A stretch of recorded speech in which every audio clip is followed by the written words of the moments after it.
কি তুই সালাম দিস না কিসের জন্য? আসসালামু আলাইকুম ভাই ও বোনেরা, আজকে এমন কিছু ভাইরাল রাজনৈতিক মুহূর্ত দেখাবো যেগুলো দেখলে মনে হবে বাংলাদেশের রাজনীতি না, এটা পুরো কমেডি ইউনিভার্স। কি আশ্চর্য কথা। ভিডিও শুরু করার আগেই বলে রাখি, এটা শুধু মজার জন্য, কেউ সিরিয়াস নেবেন না। তো চলেন শুরু করা যাক। এই চলো। মাবুদ, জাতির জনক এবং তার পরিবারকে যারা হত্যা করেছে, আল্লাহ সকলকে তুমি জান্নাত দান করে দিও আল্লাহ। দেখেন দেখেন, দোয়া এমন ভাবে পড়তেছে যেন দেখে মনে হচ্ছে ইভেন্টস আছে, নতুন লিডার এসে গেছে। পিছনের লোকগুলোর চেহারা দেখেন, সবাই এমন সিরিয়াস যেন সামনে ওয়াইফাই পাসওয়ার্ড ঘোষণা হবে। বঙ্গবন্ধুকে আপনারা যেন জাহান্নামের ভালো জায়গায় স্থান করে। আমিন। আমার মনে হচ্ছে হাসুয়াপা যদি বাংলাদেশে থাকতেন তাহলে এনার স্থান ভালো জায়গায় করে দিতেন। বঙ্গবন্ধুকে আপনারা যেন জাহান্নামের ভালো জায়গায় স্থান করে। এদের কথা শুনে শুধু দর্শক কেন, আল্লাহ সহ্য করবে না। জয় উঠিয়ে দিও আল্লাহ, কি বললো ইনি, চলেন তো আরেকবার শুনে আসি। জয় উঠিয়ে দিও আল্লাহ। ইনি মনে হয় বলতে চেয়েছিল হাসুয়াপা ছেলে জয়কে উঠিয়ে নিও আল্লাহ। তোমার কথা শুনে মনে হইতেছে তুমি বিরাট জ্ঞানী মানুষ হয়ে গেছো। আমার বাক্স যেন জনগণের বুড়ে ভরপুর হয়ে যায়। উনি বলতেছেন ওনার বাস্ক যেন জনগণের ভোটে ভরপুর হয়ে যায়, কিন্তু বাস্ক ভরাট করার জন্য তো মানি হলেই চলে। এই বলে আমি আল্লাহ তোমার কাছে বিদায় নিচ্ছি। আসসালামু আলাইকুম। ওয়ালাইকুম ওয়ালাইকুম ভুলে যেতেছে, সরি। বুঝলাম না, তারা জনগণের কাছে ভোট চাইতে আসে নাকি শুধু বিনোদন দিতে আসে? আসসালামু আলাইকুম ওয়ালাইকুম ওয়ালাইকুম ভুলে যেতেছে, সরি। এই বলে আমার মনোযোগ শেষ করছি। তাড়াতাড়ি শেষ করেন, না জানি আরো কিছু বলতে গিয়ে জনগণের সামনে কি উল্টা পাল্টা আরো বলেন, তখন জনগণ আপনাকে খুব ভালোভাবেই খেলা দেখাবে।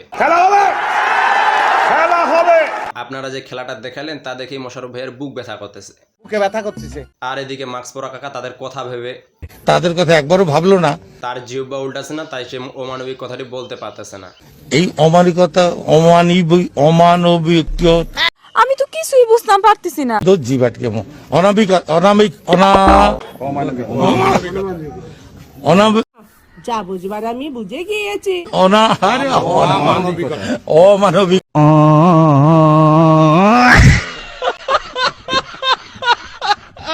আপনারাই বলেন কাকা, জনগণের সামনে কি পরিমাণ অপমানটাই না হইল। কাকার মতো আপনারা কে কে অমানবিকতা শব্দটি উচ্চারণ করতে পারেন না, আমার কমেন্ট বক্সগুলো আছে, আমার কমেন্ট বক্সে এসে বলে যান। A few moments later. কালকে পবিত্র ঈদুল আজহা, আর আজকে তার ভাষণ দিলে যা হয় আর কি। আগামীকাল এই পবিত্র ঈদুল আজহার নামাজের জানাজা, পবিত্র ঈদুল ফিতরের নামাজ।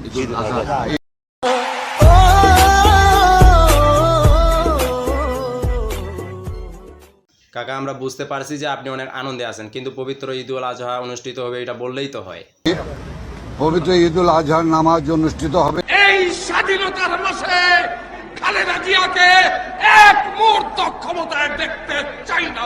এটা শুনে আপনারা হয়তো ভাবতেছেন ঠিকই তো বললো, ভুল কি বললো, বাট না, বড় ভুলটা সে এখানে করছে। আপনারা পুরো ভিডিওটা দেখেন নাই।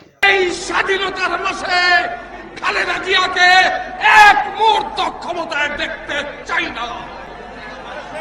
এই ওই সামসাটা কি করছে রে? ওর মাথা ঠিক আছে? আর এক মুহূর্ত শেখ হাসিনাকে ক্ষমতায় দেখতে। না, ওনার মাথা ঠিক নেই, কারণ মাথা ঠিক থাকলে আর যাই হোক এসব বলতো না। তো যাই হোক, তাদের মাথা ঠিক না থাকলেও চলবে, আপনাদের মাথা ঠিক রাখা প্রয়োজন। ওরে বাপ, বাংলাদেশের রাজনীতি একটাই জিনিস শিখাইছে, এখানে স্পেসের চেয়ে মিম বেশি ভাইরাল হয়। বিরাট অন্যায় করে ফেলেছি, এখন ক্ষমা দেন। ভিডিওটা যদি ভালো লাগে তাহলে লাইক মেরে দেন, আর কমেন্টে বলেন সবচেয়ে ফানি স্ক্রিন কোনটা ছিল। তো ভাই ও বোনেরা, আজকের ভিডিওটা এ পর্যন্তই। নতুন নতুন ভাইরাল ভিডিওর ফানি রোস্ট দেখতে চাইলে চ্যানেলটি সাবস্ক্রাইব করেন। দেখা হবে কোনো নেক্সট ভিডিওতে, ততক্ষণ পর্যন্ত হাসতে থাকেন।